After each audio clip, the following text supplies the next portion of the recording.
Chapter 5. The Divine Pattern. I am going to take up the subject of what one person can do and does accomplish in this thought. Our experiences in this connection were very considerable at the time of our expeditions into Tibet and India, also in Mongolia, and we observed the ability one has to protect not only himself but an entire race. That may seem like a tremendous undertaking, but when we go back and think of Jesus' life and realize what he did for humanity and what he is doing today, we are better able to comprehend and accept it. His teachings have never ceased for 2,000 years. They have gone on, and they are just as vital today as they were then. I have told of the masters standing on the water and the two students who walked out to them. There is a great lesson in that demonstration. It shows how we can control and use natural forces and benefit by them, not necessarily walking on water, but as we get out of the objective state, where we see we are going to sink and move into the subjective state, we can use that power to assist this body completely. In that state we accomplish. There we are not subject to change. The change is only the changing object. The subject never changes. Spirit is never in any way altered. The basic principle always maintains. Now if we look always to that basic principle, we become that principle. Some may think it would carry us into a static condition. How could it? It is in that very attitude that we become able to accomplish, and then we go on without change but with an accomplishment along a definite line, knowing exactly what we are accomplishing, not just what we are going to accomplish. If we live with that one attitude of thought always subject to our understanding, we cannot change. There is always progression. That carries us right on into another statement or condition, and that is old age. Old age is objective. We accomplish that ourselves. But is it necessary? Not at all. Suppose that we could travel into space a sufficient distance so that we were completely away from this earth. There is no time there. Supposing we stay there for 100 years as we count time. We would be no older. The same condition can be brought directly to the earth. In fact, it really is here, no time and no space, conditions subject to our determination. Medical scientists are telling us that there is not a body in existence over 9 months of age. We are subject to the change that we put upon it only. Youth belongs to us. If there were not that perfect condition, we would never present youth at all. If youth is not always eminent, there would be nothing youthful. If youth were not subject to our will, we would all be old. Now we make old age subject to our will. A child is born. Its elders see 60 years and 10 for that child. The child becomes subject to the thoughts of the elders. We do not even give that child a chance to fashion its own future. We fasten the idea of death upon that child.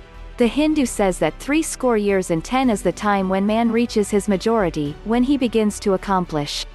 From then on he can go on as far as he will with no limitation, with youth completely subject to his determination. It is said that we make a success of everything we undertake. If it is failure we undertake, we make a success of that.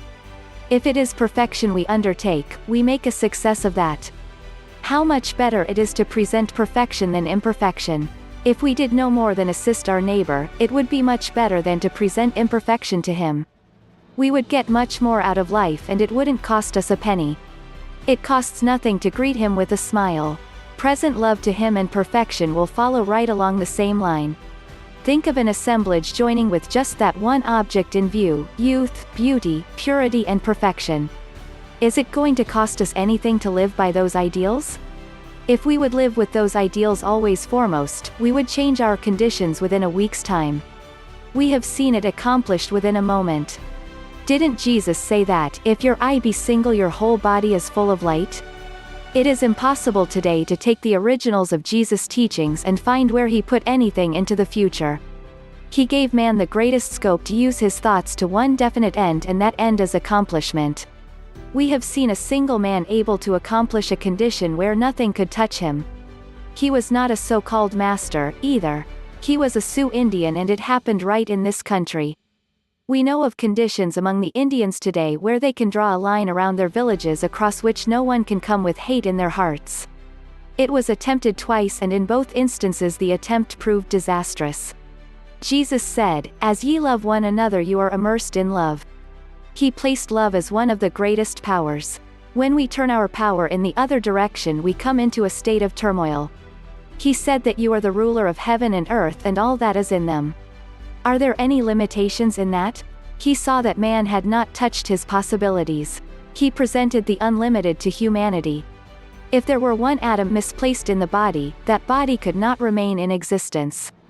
Take one atom out of place and the whole universe would explode. Jesus presented those conditions in a simple, straightforward way. His original words are perfectly simple. He placed the ideal so definitely that we could never forget it. He presented it as God. It is known today that the vibratory influence of that word carries us right out of the hypnotic state we build in our own bodies. If we turn the energy we give to that state toward God, we would build that condition so definitely that there would be no separation. But most of us look from the central point and allow our thoughts to dissipate. Jesus' vision went to one point, that subjective condition that always exists. The object changes, but the truth never changes. Now if we changed and gave all our energy to that one pointed attitude, our bodies would emanate light.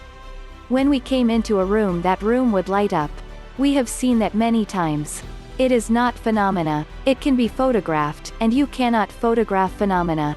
We can turn from the unstable condition, in which we have chosen to live, to the stable condition, and it takes us only as long as it requires us to take the thought. The very instant we have changed our thought to this truth, or God, it is right with us and we are that very thing. We do not need any lessons. Lessons only make us aware. They are a power, yes, but we are apt to give more energy to the lesson than to the meaning it conveys. It took only one demonstration for those two students to walk out and stand with the teachers on the water while the others stood on the bank. There are many standing on the bank because they do not change to a stable condition. The same amount of energy they give to instability would take them right out on the water. We do not need to leave here to learn to walk on the water. Nor do we need to leave here to learn one single precept.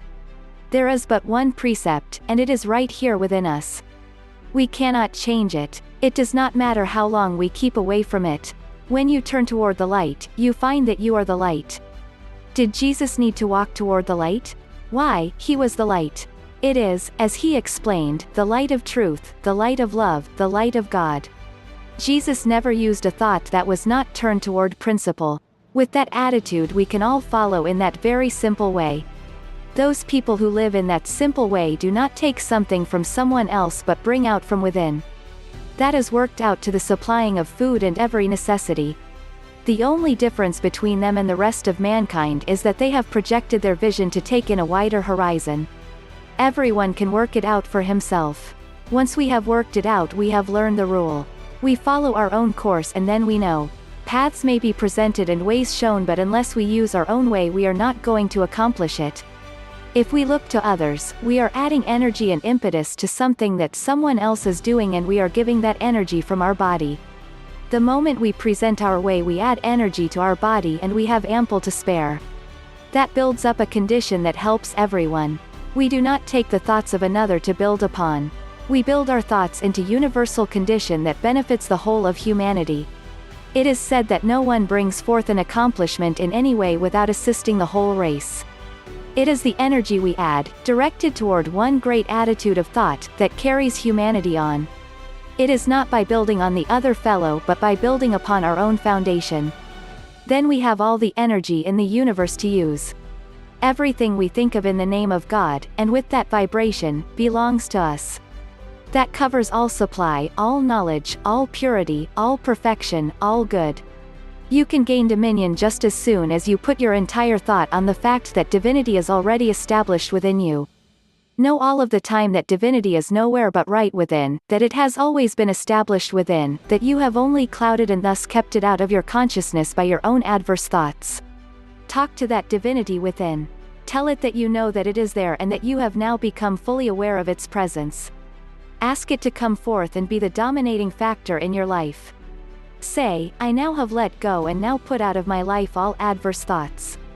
I am grateful that divinity is fully established throughout my entire being. Determine that you will no longer be an animal, that your entire body is now so pure that the holy presence of the living God has attained full possession of this body temple, and that it is now in complete charge. Keep these thoughts constantly in mind. Then say, I now know the bliss and satisfaction that spring from the union of the soul with the living Christ, and that bliss and satisfaction do abide in me throughout all eternity. I know that the presence of the living Christ is fully established in me, and I am the pristine purity of the Christ. Keep these statements before the subconscious or subjective mind, and you will soon experience the joy and the satisfaction that always have been yours through the presence of the living Christ. Soon you will find that you do generate mental forces that supplant all adverse thoughts, feelings, and actions. You do build up a momentum of pure thought that is irresistible and that dominates your entire world. The time to fortify this spiritual and holy temple is when we are at peace with our own soul. In this way we so educate the subjective mind that it gives forth nothing but divine impressions. This sinks deep into our consciousness and operates during every hour of our sleep. When we find a weak spot in our thoughts, words, or deeds, it is necessary to bring the will into full action to strengthen and fortify these rents in the structure. Soon we learn automatically to conquer all adverse thoughts, and only God thoughts and God feelings have residence in our worlds. Then do we truly have the armies of our thoughts and feelings so marshaled that nothing but God is able to enter. This is the degree of absolute mastery, where one attains the ability to make the divine principle manifest. Thus we are the basis of all spiritual power.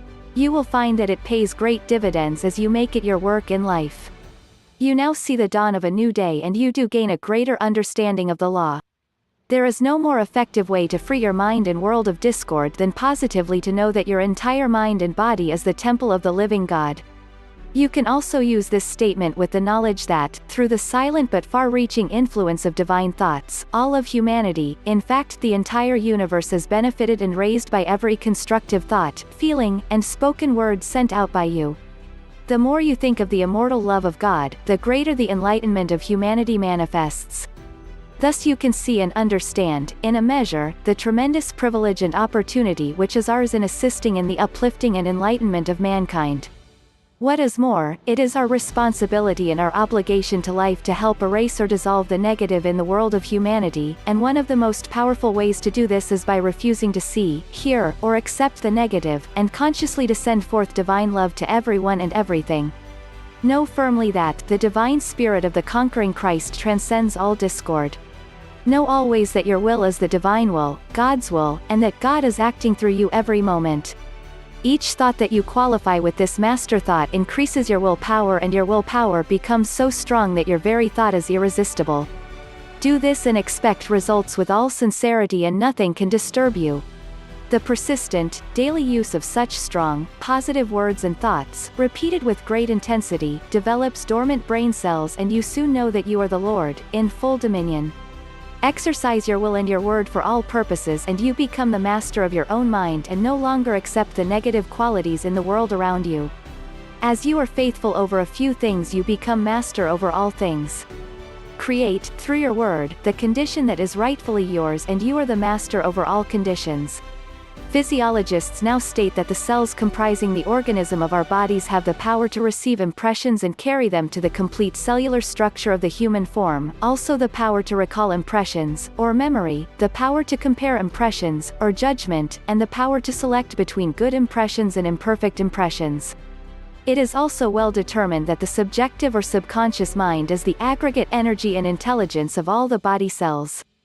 By putting forth only divine impressions, all of the cells again become aware of the divinity of each cell, and they transmit this divinity to every cell of the human form. Were this not true, no photograph could be taken of the human form. As this becomes known to the individual, the will force of each individual cell agrees and works in harmony with the will of the organ or center to which it belongs and to which it will attach itself. It is the power of all of the will cells composing the organ or center, and it is brought into conscious harmony with the central will of the entire organism of the human body. Then as we use the words, God I am, it is fully manifest through the entire body form. It also gives greater power to the next spoken word, such as, I am God power, I am all abundance, and so on, and, through this word of power I am free from all limitations. Questions and answers. Question: will you explain what you mean by God? Answer: God is the principle by which we abide. You cannot put a definition on God. The moment you begin to define it, it is above that definition. A definition only attempts to crowd God into the quart jar of man's intellect. Question: some use the word God, some spirit, some principle. Which is best? Answer: the greatest word is God. You cannot set up a hypnotic condition with the word. With others you can. If you turn directly to the one point, there is a greatest accomplishment. You cannot utter the word, God, too often. Question: you speak of Jesus seeing the golden white light. Is that the highest attitude? Answer: we do not know. It was far above anything of an objective nature. Nothing of a lower potentiality can penetrate it. Question: what method should be used to contact divine power? Answer: there is no set formula. As we look upon it, the law is where we are, always. If we definitely put ourselves in tune with the law, the whole universe is open to us. If the universe is open to us and we see every condition of the universe, we are manifesting under this law and we become one with it. It is done simply by knowing that we are one with it, never allowing any doubt or fear to enter. Question: is the Western world prepared to accept these things? Answer: the Western world is preparing and the preparation is going on so rapidly that no one is excluded. People only exclude themselves. We create the field when we open our understanding. That field can be expanded to take in the whole universe.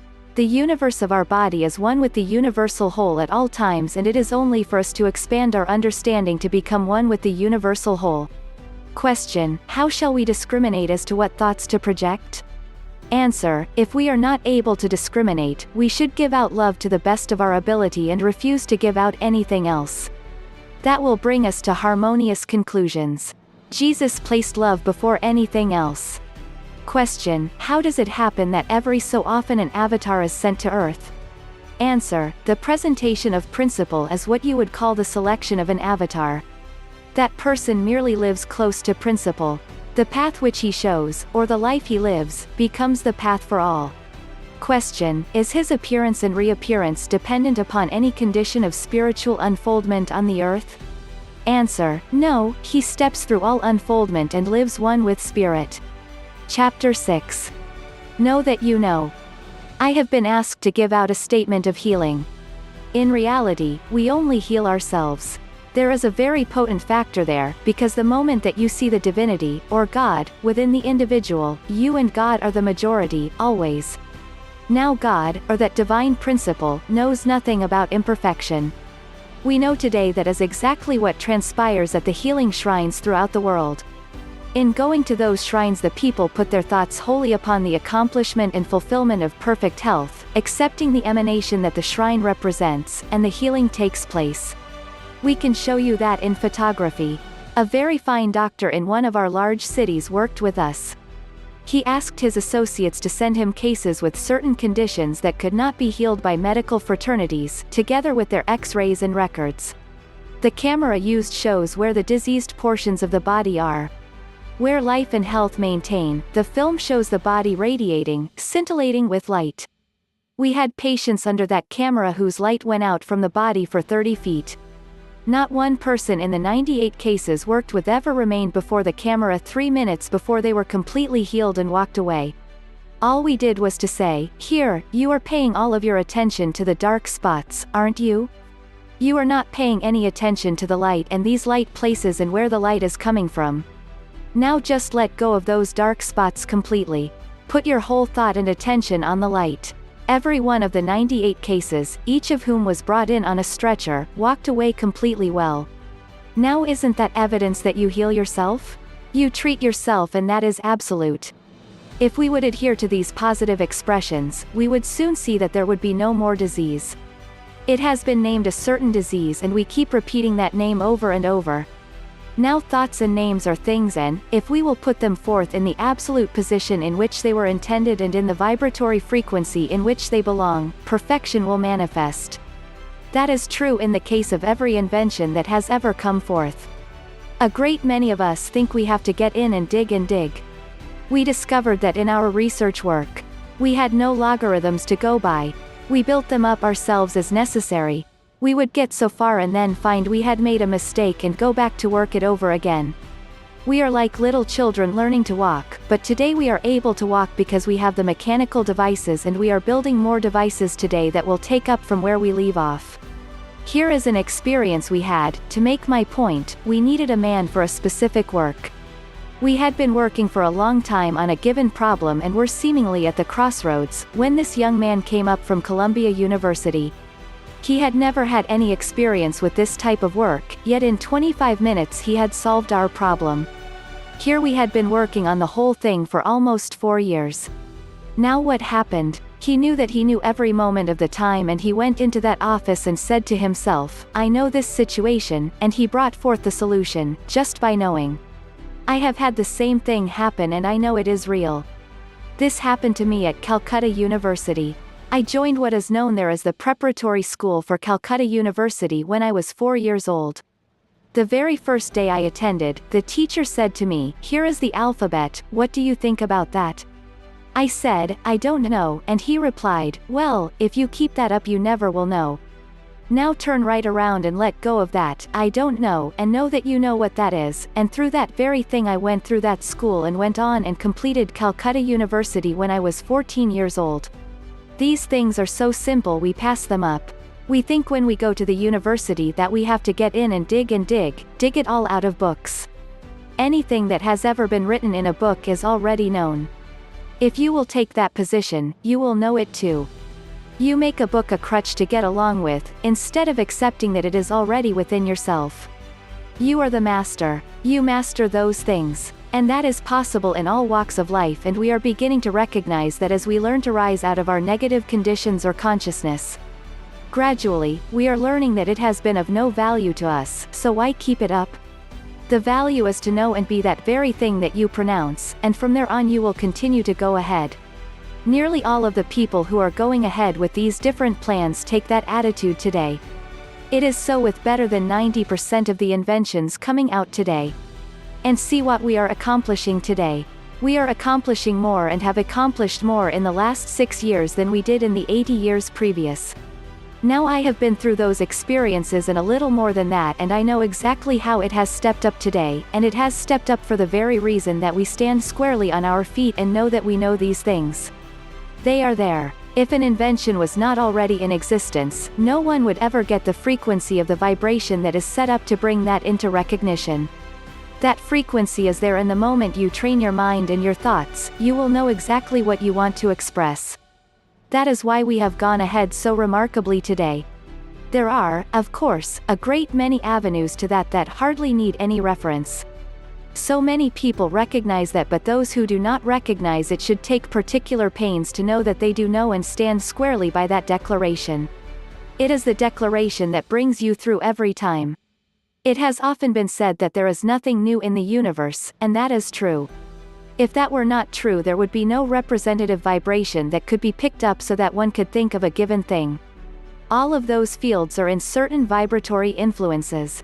Our whole life is vibration, and, of course, we segregate that to a certain extent, but when we begin to realize that we are capable of tuning in with those vibrations and making them our own, then all these things become perfectly natural to us.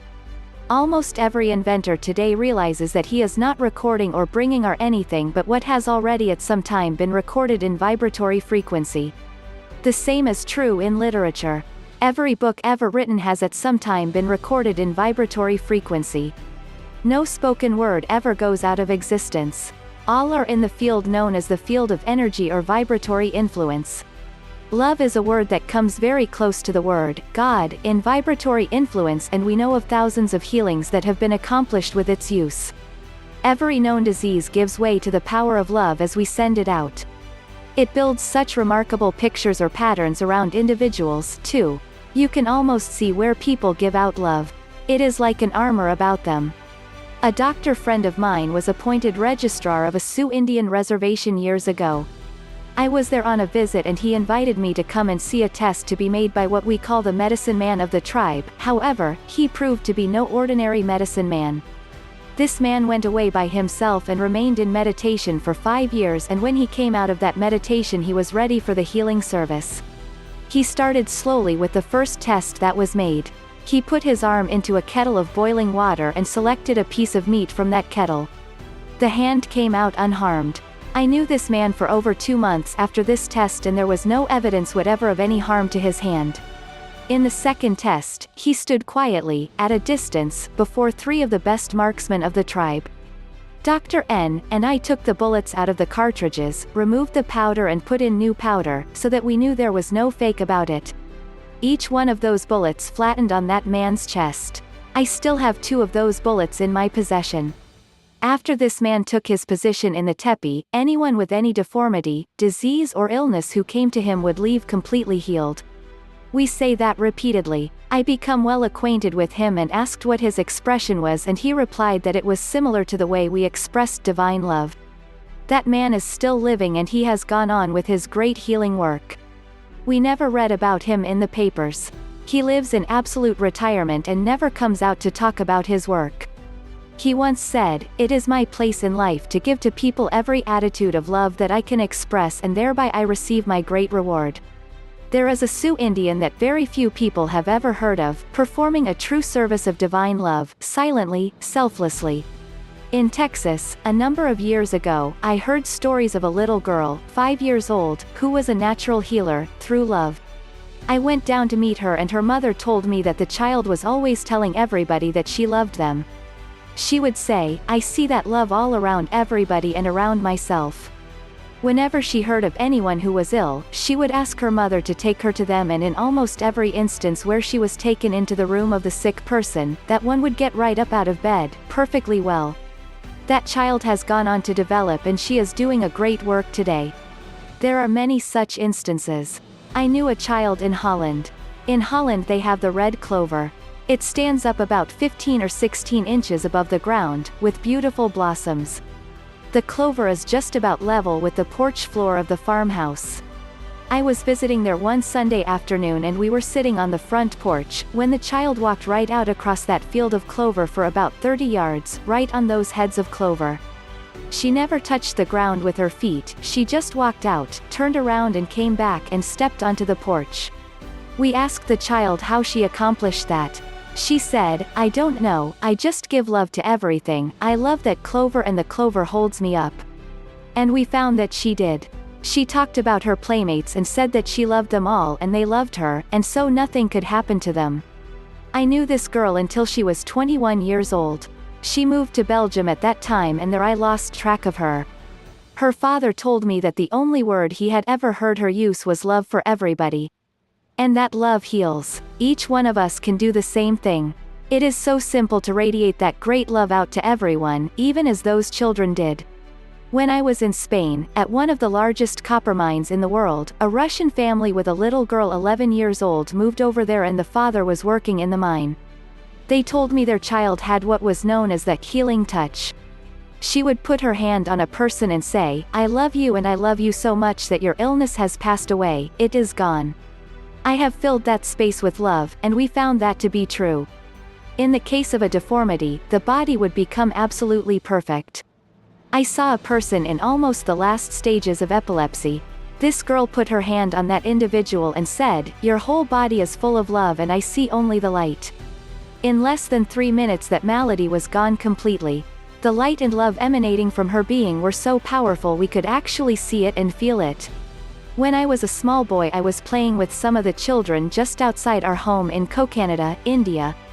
Darkness was approaching very rapidly, for in that country there is no twilight. One little boy picked up a stick and hit me across the arm and broke both bones and my hand fell right back. Of course, at first it was terribly painful and then my thoughts went to a statement I had been given by my teacher, "Go into the darkness and put your hand in the hand of God, for that is better than a light and safer than a known way." The light just surrounded me and almost instantly that pain vanished completely. I climbed up into a great banyan tree, to be alone, and the light still surrounded me. I looked at it as a presence but I'll never forget the incident and, as I sat there alone in that tree, that hand righted itself. I remained up in that tree all night. The next morning there was no sign of a break except for a ridge around the 2 bones which had been broken. Now my parents thought I had been cared for and put to bed by the servants. When I told them next morning what had happened they couldn't believe it and took me to a doctor immediately. He said the bones had been broken, but were knitted together perfectly now. From that day on the hand never bothered me. I merely cite a few of these instances as examples because they are so simple and so natural that all may do the same. I have seen where the building itself responded to the love poured out by an entire audience. As the immortal Gautama Buddha has said, to give 5 minutes to the realization of true divine love is greater than to pass 1,000 bowls of food to the needy because, in giving forth love, you help every soul in the universe. It melts right down, of course, to the words we use and the thoughts and feeling we have. Words are things. Thoughts are things. Where your thoughts are, you are. When we learn to discipline and control our thoughts and feelings, and use only the positive, constructive words, sent forth with divine love, our body and mind respond to that righteousness, right use-ness. The right use and selection of words is of vital importance, but equally important is the feeling behind those words, for the feeling is the motivating power that makes the words live. This is where divine love enters in. It doesn't mean we are to go around saying, love, love, love. We speak the words once, with feeling, with vision, with conviction, with acceptance, and instantly the law moves into action to bring it into fulfillment. Before ye have spoken I have answered. It is already there. In the words of Buddha, use love, concentrate upon it, treat yourself with love morning, noon, and night.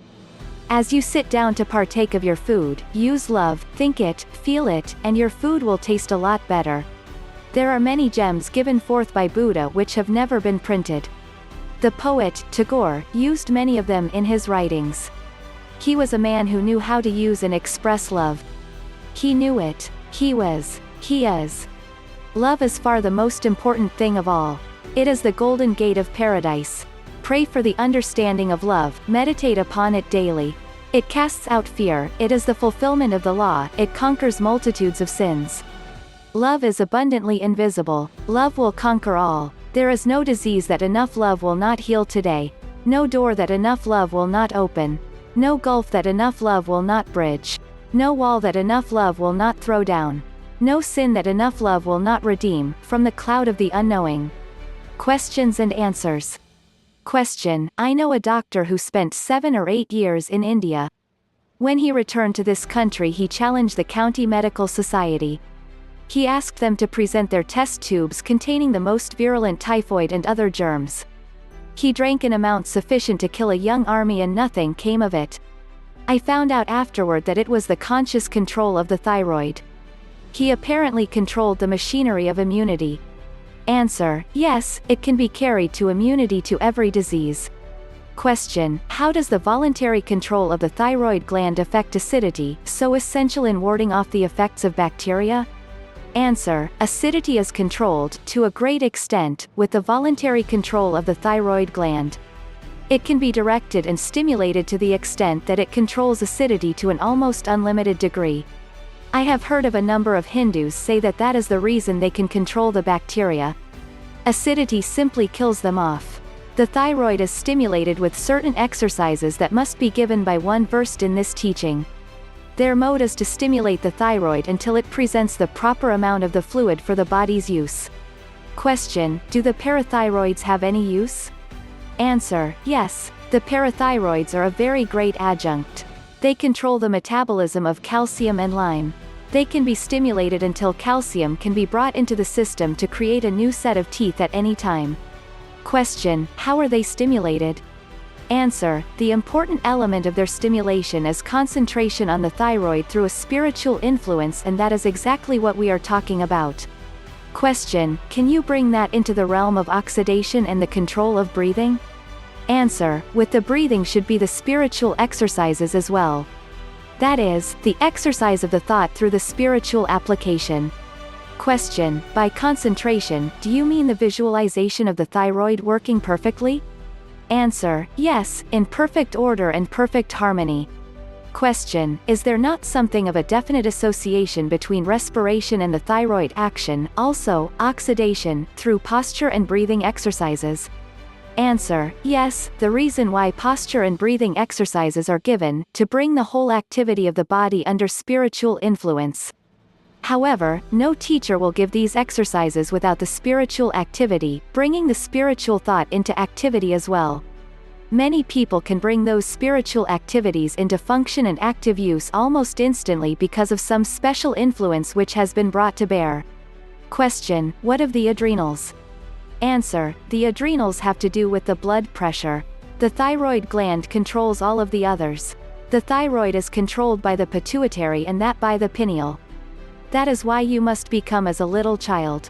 In post-mortem examinations, the pineal is found to be atrophied to a large extent. In such cases we are divorced from the kingdom of heaven. The pineal is the prime center for controlling all of the endocrines. It is the master, the I am of the physical body. Question: do not some of the great masters discuss this subject of improved action of the endocrines from the standpoint of prana and breathing? Answer: their attitude is that if you are accepting prana you are accepting the spiritual influences. They come right back to the spiritual influences. That is the greatest activity and activator. They claim that is what activates the thought of youth. Then the pituitary and pineal will come into action immediately. Question: would you not infer that Jesus had definitely taught his disciples this system of working on the endocrines? Answer: yes, through the Christian method, which is love in action. He could say readily that if you would become as a little child you would enter the kingdom of heaven. Question: are these material scientists who are discovering modern miracles of biochemistry inspired by the masters? Answer: yes, the work is being given out through these people to the race for the benefit of mankind.